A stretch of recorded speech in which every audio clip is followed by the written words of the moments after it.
Global public സ്കൂളിലെ വിദ്യാർത്ഥി മിഹിർ അഹമ്മദിന്റെ ആത്മഹത്യ വളരെ ഗൗരവത്തോടെയാണ് സർക്കാർ കാണുന്നതെന്ന് വിദ്യാഭ്യാസ മന്ത്രി വി ശിവൻകുട്ടി. റാഗിംഗ് പൊതുസമൂഹത്തിൽ നിന്നും പോലീസിൽ നിന്നും മറച്ചുവെക്കാൻ സ്കൂൾ അധികൃതർ ശ്രമിച്ചെന്നാണ് പരാതി.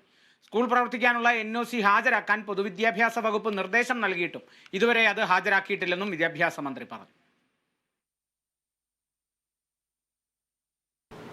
CBSE പാഠ്യപദ്ധതിയിൽ പ്രവർത്തിക്കുന്ന ഗ്ലോബൽ പബ്ലിക് സ്കൂളിലെ മിഹിർ അഹമ്മദ് എന്ന വിദ്യാർത്ഥി 2025 ജനുവരി മാസം 15-ന് തൃപ്പൂണിത്തുറയിലെ ചോയ്സ് ടവറിൻ്റെ 26-ാം നിലയിൽ നിന്ന് ചാടി ആത്മഹത്യ ചെയ്തതായാണ് റിപ്പോർട്ട് ചെയ്തിട്ടുള്ളത്.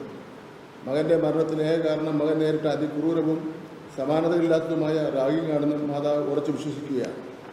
മകൻ്റെ മരണവുമായി ബന്ധപ്പെട്ട് തങ്ങൾക്ക് ലഭ്യമായ വിവരങ്ങൾ സ്കൂൾ പ്രിൻസിപ്പാളിന് കൈമാറിയിരുന്നു. എങ്കിലും ഈ വിവരങ്ങൾ പോലീസിന് കൈമാറിയെന്ന ലാഭത്തോടെയുള്ള മറുപടിയാണ് സ്കൂൾ അധികൃതരിൽ നിന്ന് ലഭിച്ചതെന്നും റാഗിങ്ങുമായി ബന്ധപ്പെട്ട സംഭവങ്ങൾ പോലീസിൽ നിന്നും പൊതുസമൂഹത്തിൽ നിന്നും മറച്ചുപിടിക്കാനാണ് സ്കൂൾ അധികൃതർ ശ്രമിക്കുന്നതെന്നും മാതാവിൻ്റെ പരാതിയിൽ പറയുന്നു.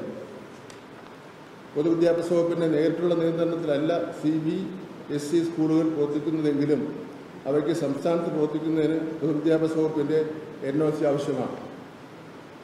ഗ്ലോബൽ പബ്ലിക് സ്കൂളിൽ NOC ലഭിച്ചതുമായി ബന്ധപ്പെട്ട രേഖകൾ അടിയന്തരമായി സമർപ്പിക്കാൻ സ്കൂൾ അധികാരികളോട് വിദ്യാഭ്യാസ ഡയറക്ടർ നിർദ്ദേശിച്ചിട്ടുണ്ട്.